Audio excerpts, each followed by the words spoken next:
Good morning, good afternoon, good evening, wherever you find yourself in the world. Thank you for joining us today in the latest Diplomat webinar. Today, we're going to be talking about China in the Pacific Islands, which has been an extremely hot topic since March, when a draft security agreement between China and Solomon Islands was leaked onto social media. The deal was formally signed in April, and it sparked a furor in Australia and the United States, where it served as a stark wake-up call about Beijing's growing influence among the Pacific Island states. Since then, China, Australia, and the US have kept up an almost frenetic pace of diplomatic engagements with the region. China and Australia both sent their foreign ministers to tour the region, and the White House's Indo-Pacific coordinator, Kirk Campbell, also paid a visit.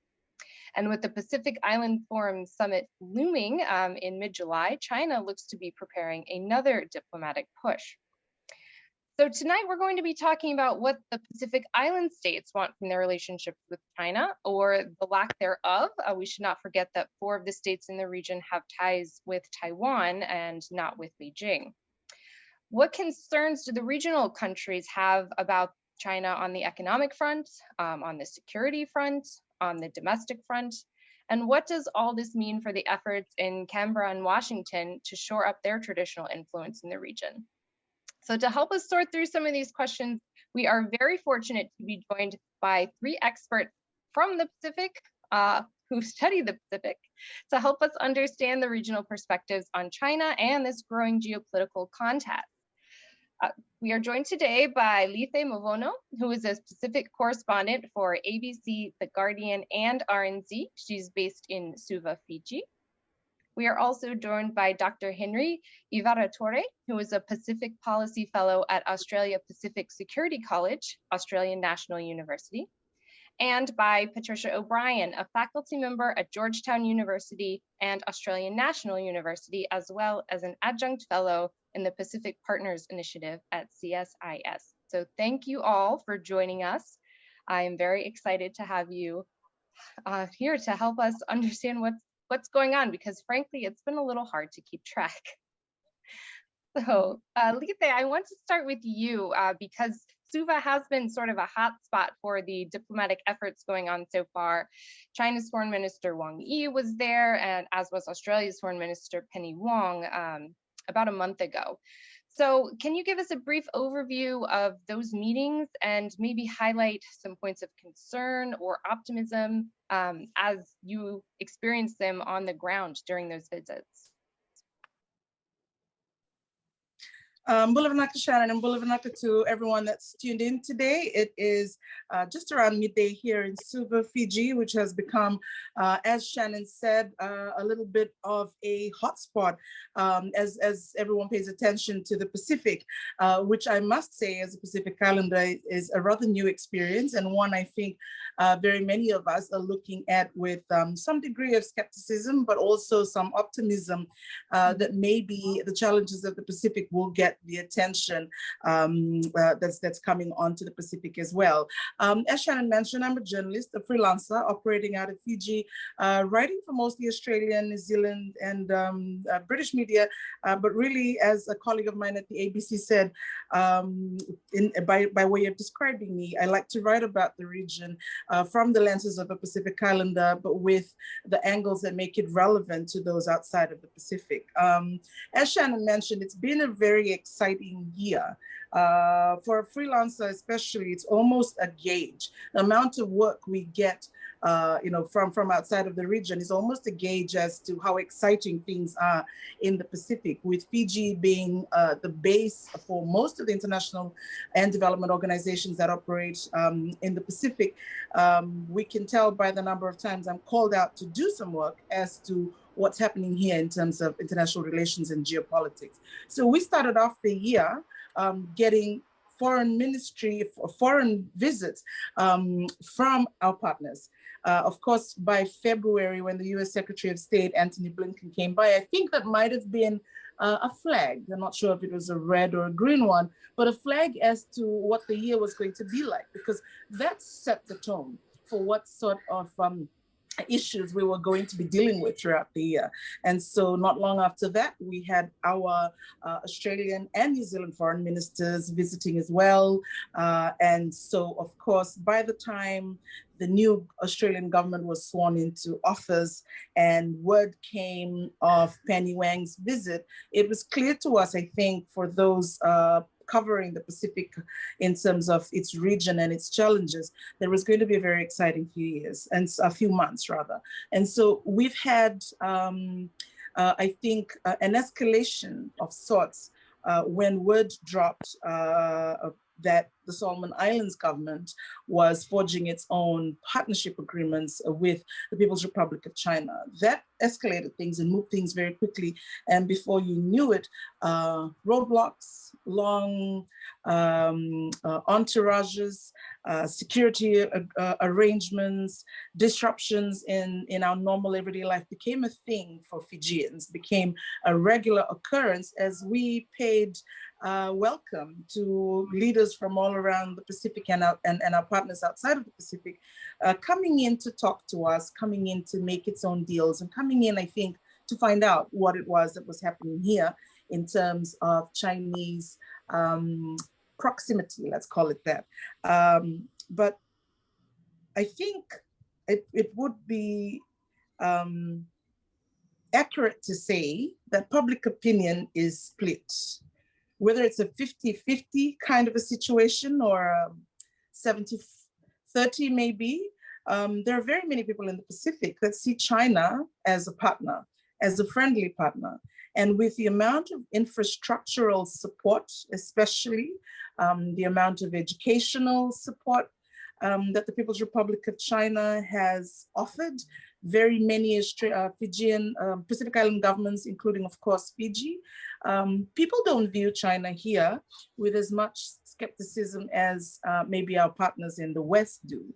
But at the same time, being close to Chinese officials when they did visit and watching the way Wang Yi conducted his 9-country visit across the Pacific, I think gave us a very clear indication as to what it might be like when and if we do form closer relationships with the Chinese government. But of course, as many of you will know now, that visit was not as successful as Wang Yi might have wanted.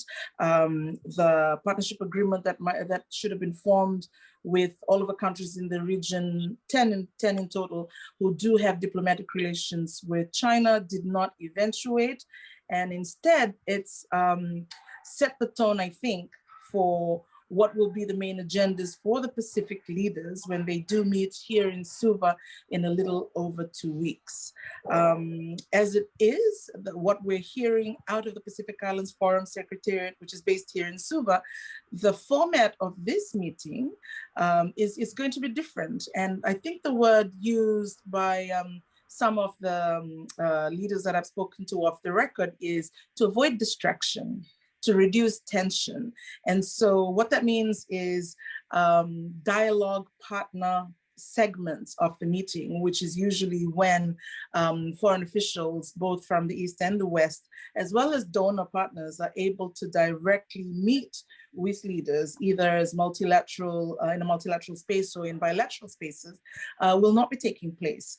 I'm hearing from our civil society partners that what is usually a very large part of the meeting when civil society operating in the Pacific get to meet with our leaders, that too has been reduced by at least 50% in terms of time and in terms of attendance.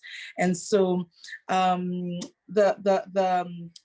part that China is playing in the Pacific at the moment is quite large. It is definitely on the agenda of every Pacific government here. But our leaders, the Fijian leader in particular, are not immune to the leverage that they now have. And so they've been very loud calls for climate change, for the agenda of the Pacific Island leaders, which is, of course, severe reduction in both support for production and in production itself of fossil fuels in our, let's just say, in the yard that the Pacific operates in. And so this is going to be, I think, a very important Forum Leaders meeting, because it's one in which our leaders are both more powerful than they ever been, but also quite defragmented. As you know, we're just coming out of what would have been a very disastrous time in the Pacific Island Forum history, with the Micronesian states having just decided to not exit the Pacific Island Forum, with, of course, some support and some engineering from our Australian and New Zealand partners. And so this meeting is going to be a very important one, not just in terms of our ability to remain strong as a region and our leaders' ability to remain united in terms of which partners they form relationships with. Thank you, Shannon. Thank you very much, Lice. That's a great scene setter to keep in mind for the rest of our discussion. Henry, I'm going to turn to you now to talk about something that I've heard brought up as a point of concern, particularly among human rights activists, which is what impact is China's growing presence going to have on democracies in the Pacific Island, on political stability? Quite famously, Foreign Minister Wang was not keen to allow journalists to question him during his tour of the Pacific region. I'm sure Lice could speak to that. A lot of people took that as a warning sign that as China's influence grows, media freedom, political freedoms might come under siege in the Pacific Islands. So what concerns do you see in that regard? Well, let me start from where my colleague Lice dropped off on, and the point she was making about how Pacific Islanders see China. And I want to take this starting from the question of why Solomon Islands signed a security agreement with China, and then I'll segue into your question about democracy and all that to tie it to the end. But that question, that when I saw it, I thought it should really be answered by the Prime Minister of Solomon Islands, Honorable Manasseh Sogavara, because I guess it was taken in their own national interest, and Solomon Islanders elected their leaders, and their leaders have decided in their national interest to enter into agreements with countries it believes would enhance their national interest. So I think that's probably fundamental in thinking this through. The action is also consistent with their foreign policies, and they have already come out to say that we want to be friends with everyone and not be enemies to anyone. So China, as my colleague from Fiji has said, China is seen as a friend. It is not an enemy or a hostile country. It is viewed as a country that has something to offer to the government and people of Solomon Islands that may advance their well-being. But I think geopolitics is far from the minds of Solomon Islanders, as it is with most Pacific states. They desire to maintain cordial, peaceful, harmonious relations with other countries. And that is, and there's more to gain from having good, strong relations with everyone. Now, it is also about independent sovereign states making decisions on international relations and engaging with other sovereign states.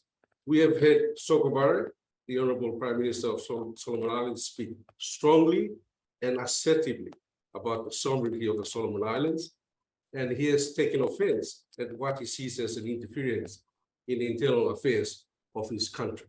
Now, we must also note that Australia and Solomon Islands have also signed a bilateral security agreement that was on the 14th of August, 2017. Now, but unlike the one that was signed between China and the Solomon Islands, Australia's agreement is on the website. It's online. You can access it. But we don't know the contents of the agreement that Solomon Islands have signed with China. So that's a concern for the region. In a region where we want transparency and openness, this kind of agreements should be available to the public to see what their agreement is like. So that's a concern that's there to be that will remain.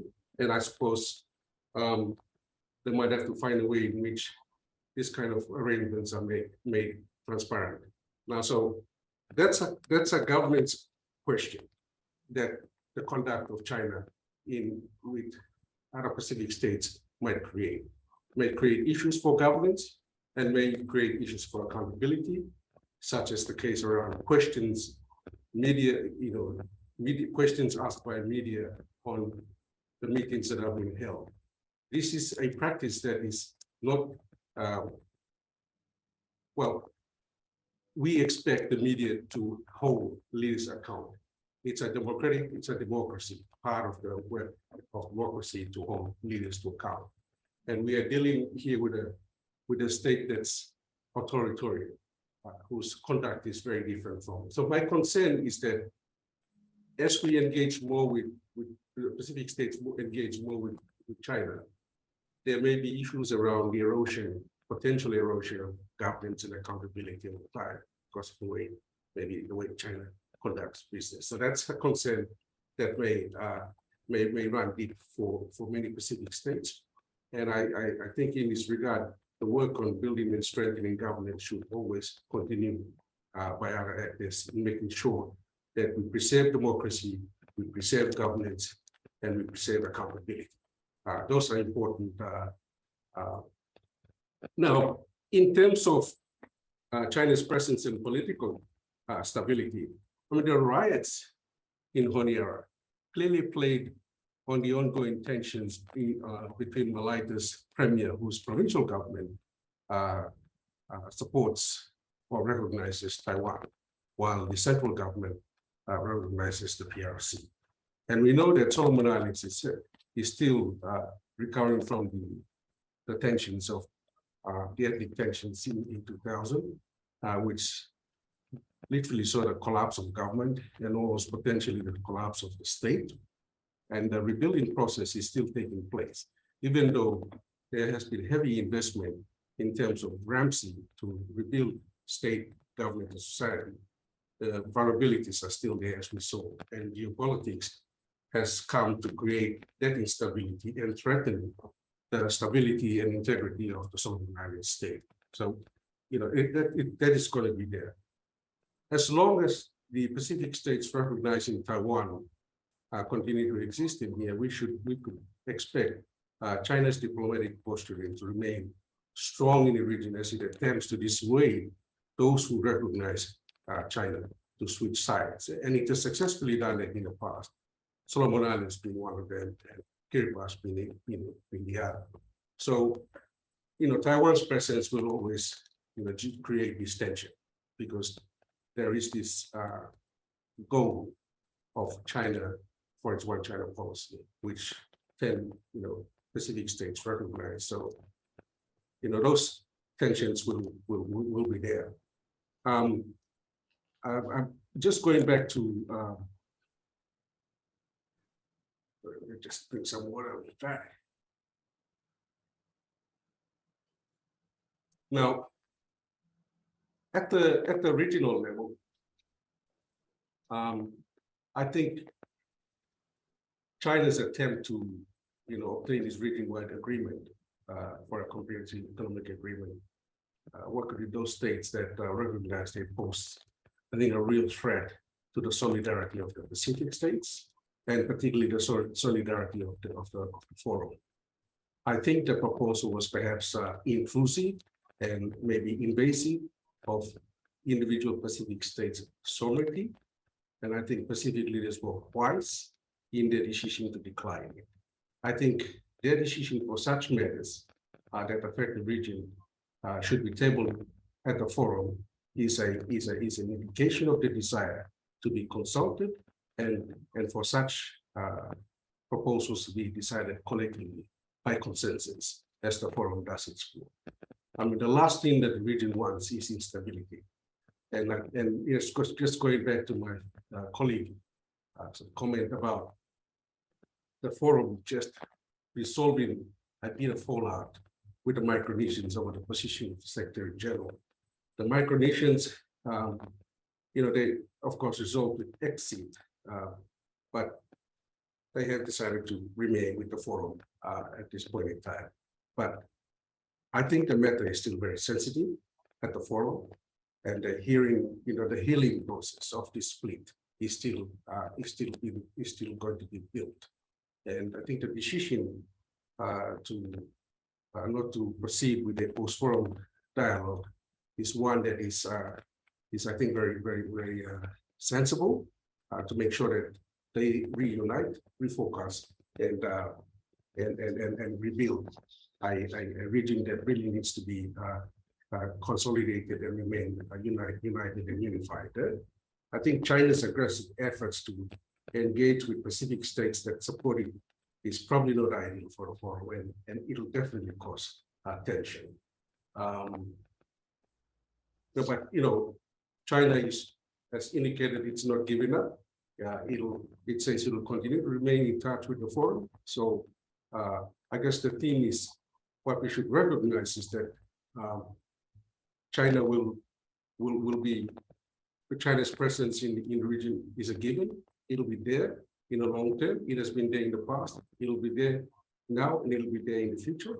So I think the ball falls in the courts of everyone interacting with Pacific states to learn to manage its relations with Pacific states in the midst of China, and how it can do things for the Pacific. And of course, we know the Pacific is, number one climate priority is climate change. So that's the theme that really matters. So that I think I'll stop there and allow my other colleague to come in, and then I can continue thereafter on probably how Canberra and Washington might have to look at how they keep going forward with their engagements in the region. Thank you. Thank you, Henry. And we will have time for a Q&A session in just a little bit. So I would encourage our audience members to start thinking about questions, and you can drop them in the Q&A box at the bottom of your screen. But I still very much want to hear from Patty, our third panelist, to talk a little bit about what the US and Australia have been doing. And just last week, the US outlined the Partners in the Blue Pacific Initiative, which is a joint effort that combines Australia and the US, as well as other partners in the region and external to the region. So how are these efforts playing out? How effective do you think they will be at addressing the issues, particularly climate change, as Henry and Lice both mentioned, that are so important to regional leaders?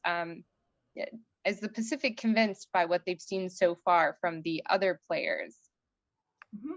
Well, thank you, Shannon, and it's great to be here. And I just wanted to start with what we do, what people normally do in Australia these days is like acknowledge the traditional owners of the land at where I am, which is the beautiful Pacific city of Sydney, my hometown. So I acknowledge the traditional owners past, present and future. And it's great to be home after all this time of being shut out of the Pacific. So yes, I have been watching what's been happening in the Pacific from the perspective of being in Washington, and it is a very interesting place. I've been living in Washington for over 20 years, trying to teach Americans about the Pacific for that period of time, and it's been a very fascinating to watch this, what is really the Washington's Pacific Awakening, which has been happening over the past few months. There are very many people who are paying close attention to the Pacific now, who have never had that in their careers before. And so, of course, this is happening because of China. And I think that, as Lice and Henry have pointed out, that the attitudes in the Pacific to the Chinese and China as a country are very different from what they are in Washington. There are very deep interconnections between China and the Pacific Islands, deep historical connections, and these come into play in the present time. So in the recent months, as Lice pointed out, the Foreign Secretary Blinken's visit in February really sort of was like a starting gun in terms of this, flurry of activity in the Pacific, with people visiting, meetings, and many announcements. So the one that you just cited, the Blue Pacific Partnership, is the latest of a number of announcements that has come out of Washington, but this one's different because it's multilateral, as opposed to something which is about reorienting the US government towards paying attention to problems in the Pacific, which are long-standing, which in the past people haven't paid attention to, but now that there is a serious security concern, Washington's realizing that they need to also pay attention to these long-standing issues in the Pacific. And the big ones are, economic opportunities, which are, of course, extremely acute after COVID. The other things that are very important: access to decent healthcare. I mean, this is a very serious problem in the Pacific. Also, as Lice noted, was education. The issue about educational opportunity. This is another really big issue. And so recently, I mean, Australia's had a change of government over the past month, and that has been transformative in terms of the conversation that Australia has been having with the Pacific neighbours and also about the Pacific.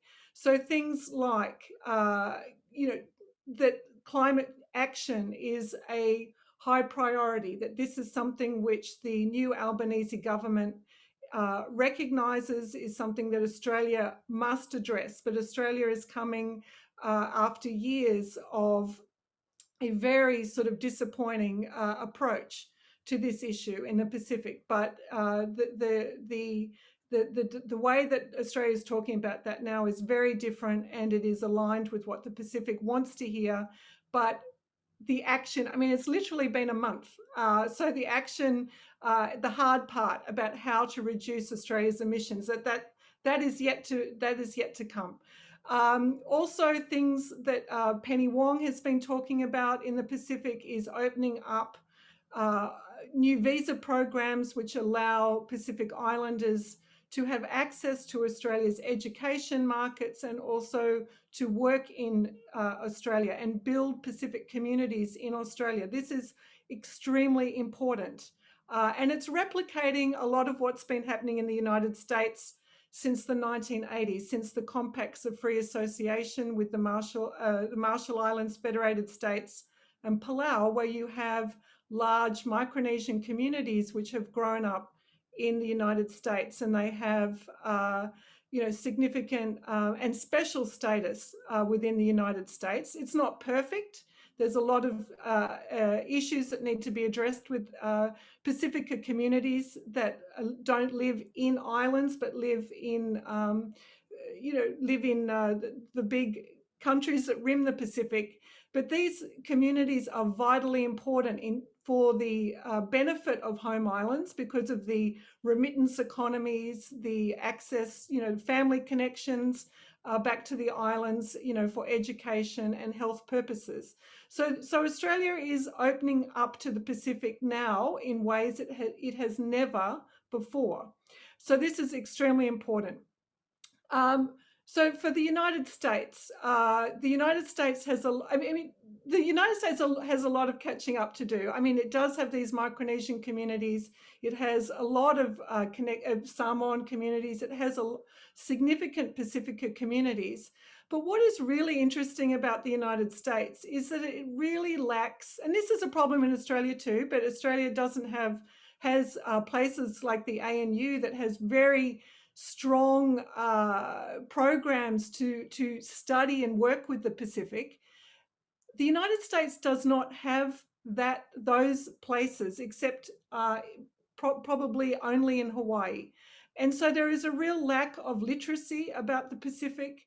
And I have seen this in my over 20-year career in the US, where studying the Pacific is seen as a very niche topic. And I mean, I've taught a lot of students, but not that many if you add it all up. So a lot of the people who are working on the Pacific now have absolutely no background in the Pacific. Their depth of knowledge is very shallow. And this is something that the United States must invest in, is education, not only to help the Pacific Islanders, but also to help Americans understand the Pacific and why it's so important.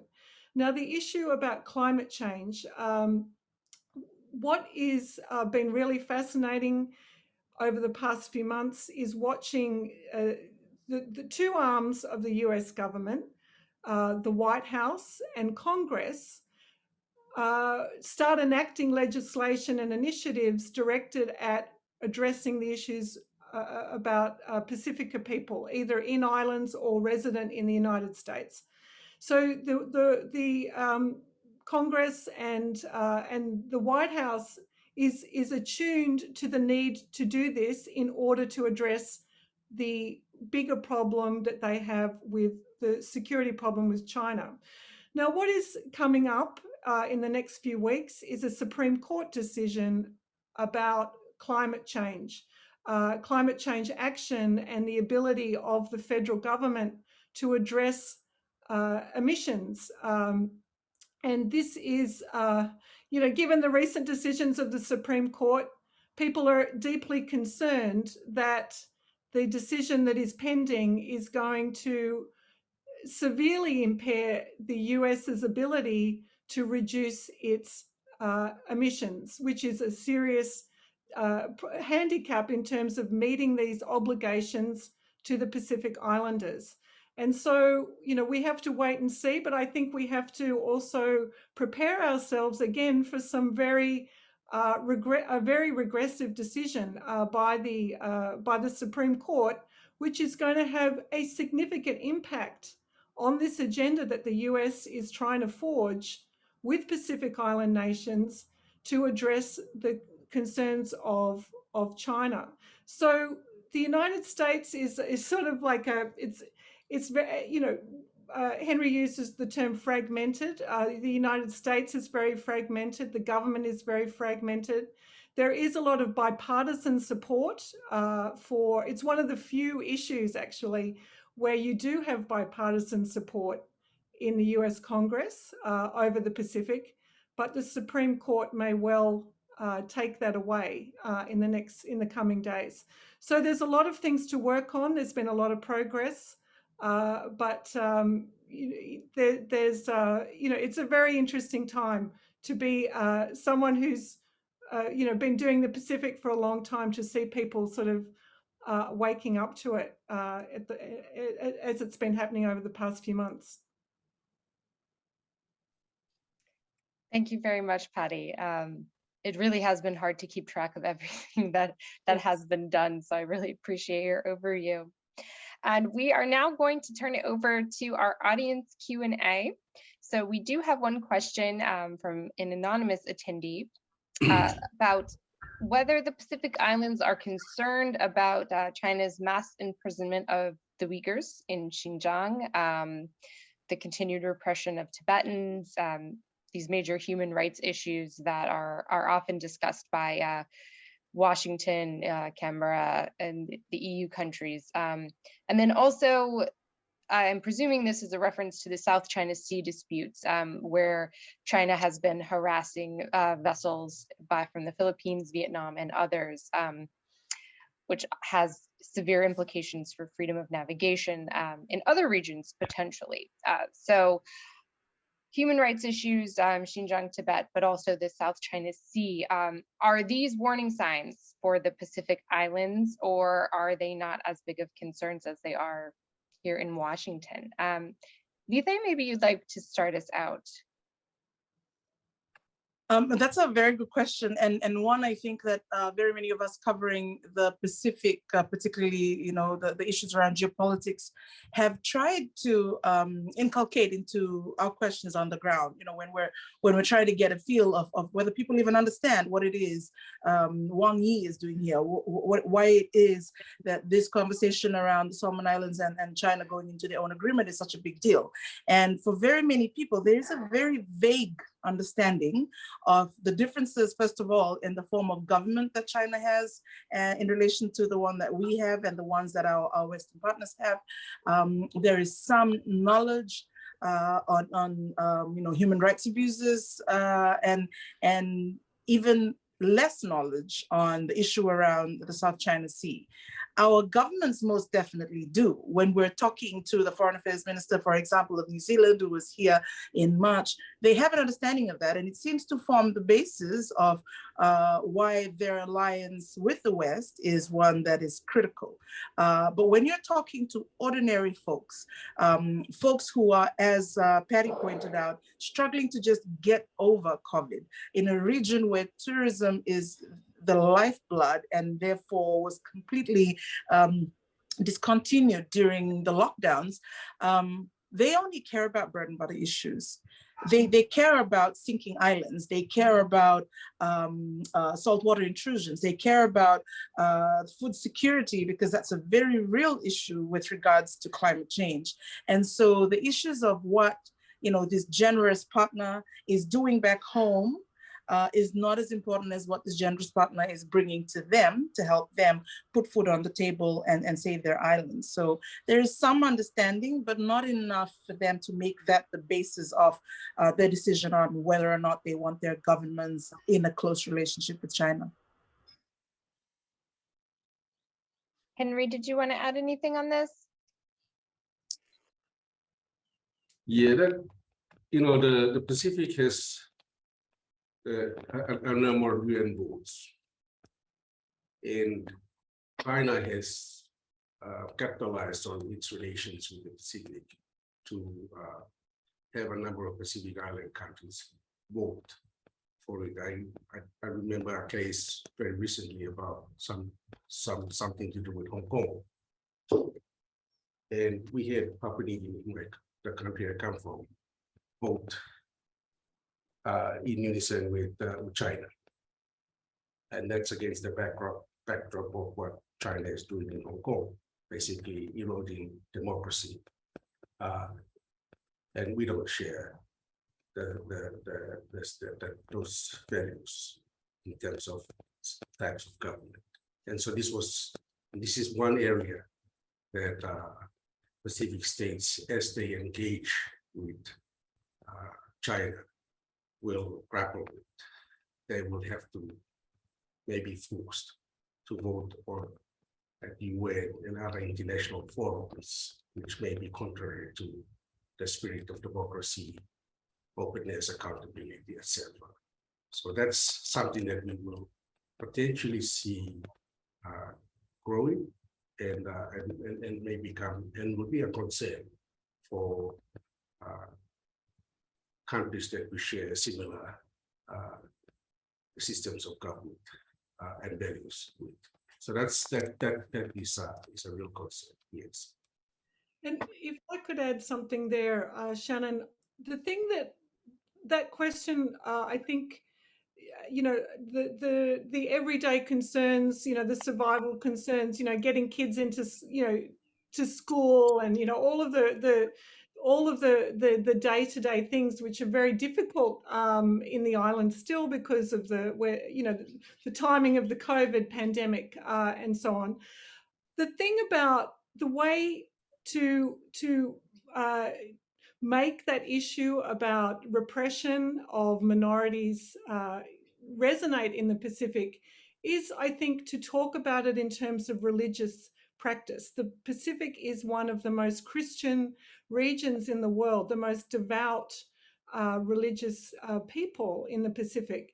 And I think if those repressions are framed around that in the future, that your religious practices may be curtailed or inhibited, that's something which will resonate very, very loudly, I would think, in the Pacific.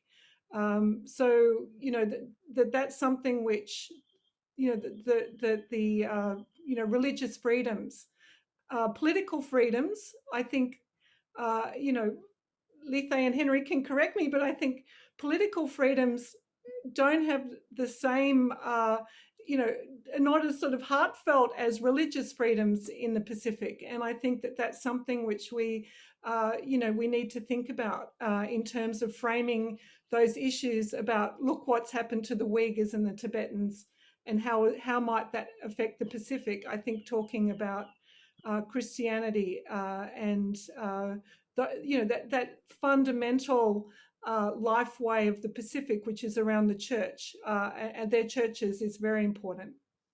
Yeah, just to add on to what Patricia is saying, I mean, the forum has this declaration called the Ivarature Declaration. And that Ivarature Declaration is framed on rights and liberties, governance, and all that. And so the forum, in its engagement, I think, with entities like China, have a duty, I suppose, to maybe check itself on the people that it is engaging with and ask the questions that it should ask under those declarations.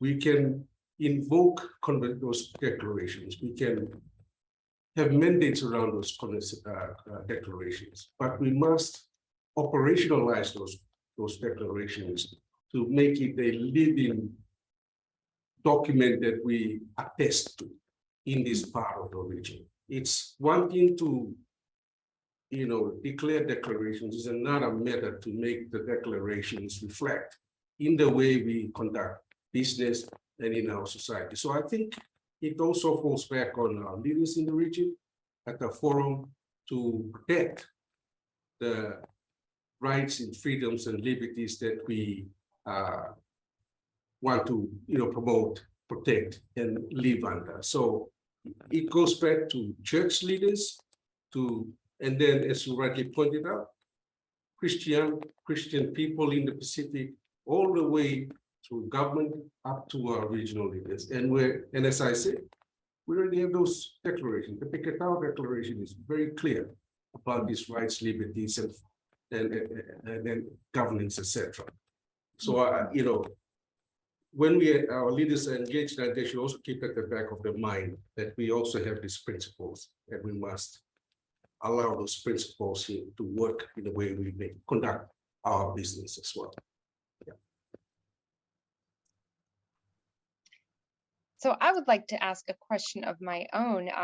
We spoke earlier about the reconciliation of the Pacific Islands Forum, but I'm also very aware that you have the U.S. Compacts of Free Association in Micronesia, and now you have the Solomons signing a security agreement with China, and potentially more to come, although there's conflicting reports on what China might be trying to do on that front. Is there a possibility that the Pacific Islands as a region could be drawn apart into competing blocs, which I know is a very salient fear in other regions across the world? Is China going to become a wedge issue that really threatens the regional unity? Maybe Lice, you would like to start with this. That's a very good point, Shannon, especially with negotiations on the extensions of some of this compact of free association that Micronesia has with the US happening next year. But I think it would be remiss of me to not clarify that the, what shall we call it, defragmentation, let's call it that for now, of the Pacific region was probably here well before even the Chinese started to try to form their own security agreements with Solomon Islands and with the other Pacific countries they have relationships with. Whether or not China can be a wedge is, I don't think it's a possibility. And I go on the words of Pacific leaders who met here 2 weeks back, if I'm not mistaken, to engineer the reconciliation that seems to now be well on its way to fruition. And then it gets signed at the foreign leaders meeting in a couple of weeks.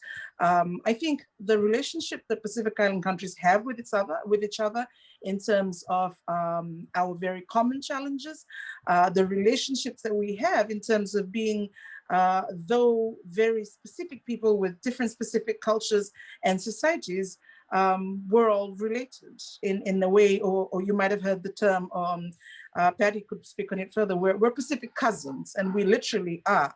Our societies, our cultures, our languages are very similar, but we also have what the Pacific Islands Forum have referred to for years as the gentleman's agreement, or one that we in Fiji like to describe with Veirokorokovi. We have a culture of respect that is again very a universal value that is inherent to all of our cultures in the Pacific, and one that I think forms the basis of our relationship as a region, and the formal structures that exist because of that relationships. The councils of the Council of the Regions of Pacific Island organizations, they're built on this respect, one that is very that is born out of our cultures. So I don't think that China can be a wedge. And I go back to the words of Fiame Mataafa, the Prime Minister of Samoa, after the reconciliation meeting a couple of weeks back, when she said, we are a family, we are Matavu Vale, we will always work together. I think that's a very strong sentiment that is also the basis of the relationship that Pacific Island states have with each other. Yeah, and if you can see the way they declined the attempt of China to push through its agenda at this meeting that they had, that to me reflects the strength of Pacific leaders to weigh issues that are thrown to them and think more broadly in terms of the region and its stability. Now, that's a very strong indicator of perhaps China's probably not been able to divide and destabilize this part of the region. Now, if we look at the example of climate change, that has really unified the Pacific collectively and successfully championing it at a global stage. And everybody's united in that cause to make sure that the world responds to the issues that it faces in its region. I mean, right now, as we are speaking, Pacific leaders at the Oceans Conference in Lisbon are already saying, yes, oceans is important, and so is climate change. So if you see that those issues are driving Pacific solidarity, then other actors coming into the region to play a role that might split, it's going to be a real challenge. I mean, we've had experiences in the past where when Fiji had its last coup, there was an attempt to set up another body opposing to the forum, and of course everybody went and joined that forum because they want to be, they're a family. They will, go and support another member that is in strife, and they will work their way back into the forum, as has happened. Fiji has now come back to the forum. The Prime Minister of Fiji, Bainimarama, is chairing the forum. And so it is, and so it's the same thing like with the Micronesians attempt or decision to move out and come back. It's what I call, like, we have cyclones every season, and they come and knocks down their houses, destroys people's gardens and everything. Then it blows away. They get back together again, rebuild their houses and carry on their lives. So that's when when the Micronesians decided to pull out, and everybody was asking me, so what do you say? I said, oh, it's just a small storm in the ocean, like the cyclones that hit the Pacific every so often. They will recover, reconciliate, get together, say a prayer, and forgive each other and move on. So there is this theme about Pacificness that binds Pacific Islanders together. So I think it's going to be quite tough for any outside actor to come in and divide the region up, as we are probably observing now. It's just very hard. That's my 2 cents worth, bit about the Pacific solidarity. Yeah. If I could just add a bit, I mean, I think that solidarity has been severely tested in the past few weeks, and I think that the litmus test of solidarity has really been that has been carried out over the past few weeks, and what we have seen is that rather than the Pacific fragmenting because of what China's agenda, that the Pacific has come back much stronger and much more consolidated. And so, that these pressures from outside have had a really big impact in really re-articulating and reconnecting the region together. So, that those, I think now that there's a whole new level of understanding about the importance of regional security, of the Blue Pacific continent staying together, and so that's been a really heartening development over the past couple of weeks. Our next question is from Wei Hong Lu, who asks about the inclusion of Japan in the Partners of the Blue Pacific initiative. Quite curious, what's Japan's role in the region? Is this related to their World War II experience or other expertise in the region?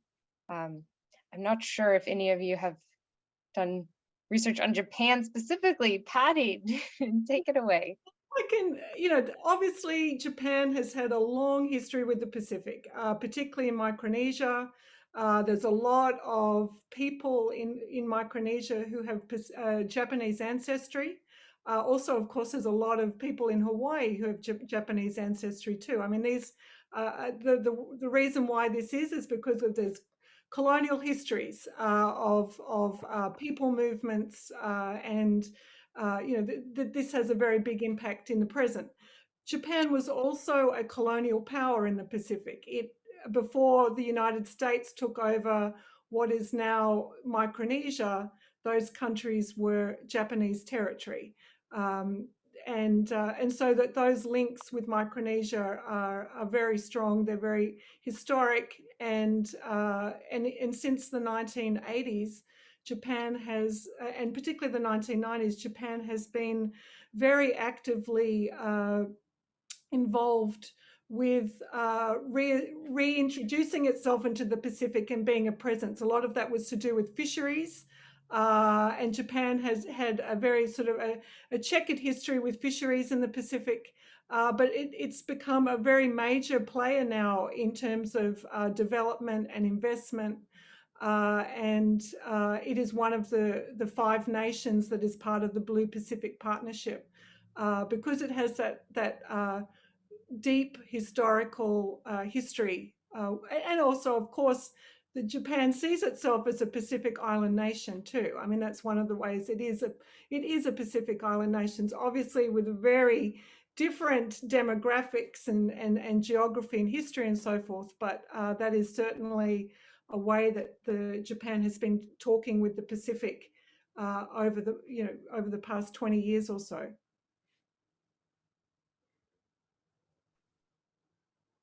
Okay. Henry or Lice, did either of you want to chime in? Should we move on to the next question? All right, so we have a question about ASEAN countries such as Indonesia. What role should they be playing in terms of security in the Pacific Island states?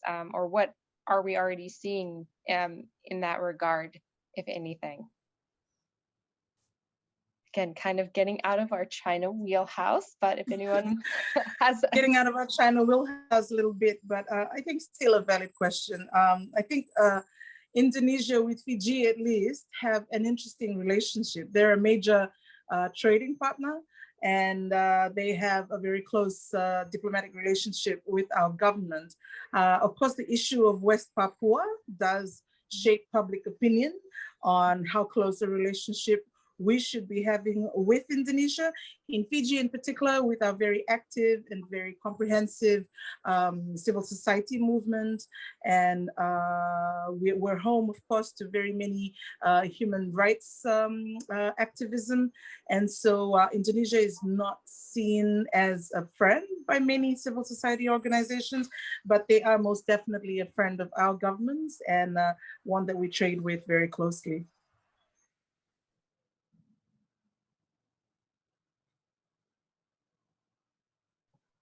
So I am going to ask. I was just going to add a bit about the ASEAN, perhaps some way in which they can contribute to the current tensions that we are experiencing here. ASEAN has a framework they call it's called the Zone of Peace, Freedom, and Neutrality, and it was it's a mechanism that was placed established for ASEAN. And I think, given the current situation, the experience that we are going through, we may be also looking at operationalizing the concept of regional peace, security, and harmony in the Pacific. So the Pacific vision is a vision of peace, harmony, and security. But we might probably need to have a mechanism that like the ASEAN example, where this region has an instrument that everybody recognizes is a region of peace, region of freedom, region of neutrality.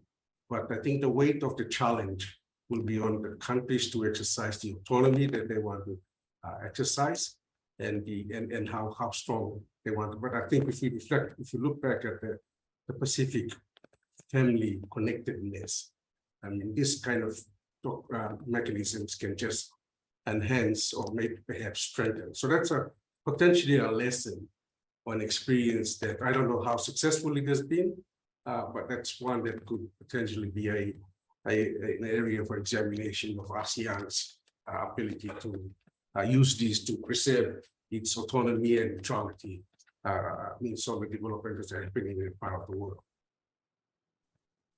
Thank you. So we have one final question that is deceptively simple. We'll see if we can squeeze it in these last few minutes. From Lian Lu. Can the panelists talk about why Solomon Islands became the first country in the Pacific to sign a security pact with China? So why Solomon Islands? Why were they the first to make this move? Patty, you look like you have something to say. Okay, the big answer to a very concise question. There's a lot of layers to it. I think, I mean, there's been a lot of really good writing about this. So I encourage, the person who put the Lian Lu to do. There's a lot of stuff on the internet about this. So basically, the Solomon Islands is a country with a lot of internal tensions. The Prime Minister, it comes after he switched allegiance in 2019 from Taiwan to China, and then layered on top of that is that you have these long-standing internal divisions within the Solomon Islands, which came to a head last November, requiring peacekeepers to return to the Solomon Islands again. And so that allowed an entree for, and a lot of the writing was directed at Chinatown, so there seemed to be an ethnic targeting going on. So that was sort of like a pretext that China and the Prime Minister, who's very unpopular, that they used that as a pretext to sign a security agreement, citing the need that the security pact that they have with Australia has gaps in it, which the China pact is going to fill. I mean, this is Prime Minister Sogavare used that terminology of gaps in the Australian agreement. But as Henry pointed out, we don't know exactly what is in the security agreement with China, the Solomon Islands China Pact. But what it does, what we think it allows, and this is because one of the ministers of the Solomon Islands said that the leaked draft is very close to the signed final document. It allows for an armed presence of Chinese forces. So what people are very concerned about is that any domestic and ongoing, any expression of this ongoing domestic tension between largely Malaitans and people in the central government at present, that China will be able to come in and shift things to the advantage of Prime Minister Sogavare. So a lot of it is to do with who's in power right now, that they're politically vulnerable, that they have sided with China for their own political advantage. Also, you know, that there's investment in the country as well, but it's also about bringing in a partner that is going to support a politician and a party rather than a country. I think that that's what people are very concerned about. So the Solomon Islands is unique in that it has these tensions that other countries in the Pacific haven't had in the same ways.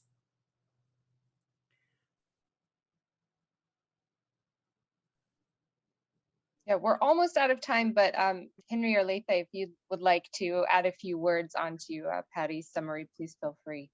Yeah, there's just one bit that I want to add. Under the Boy Declaration, the Boy Declaration 2018, Pacific states one of the things they're supposed to do is to develop their national security strategies.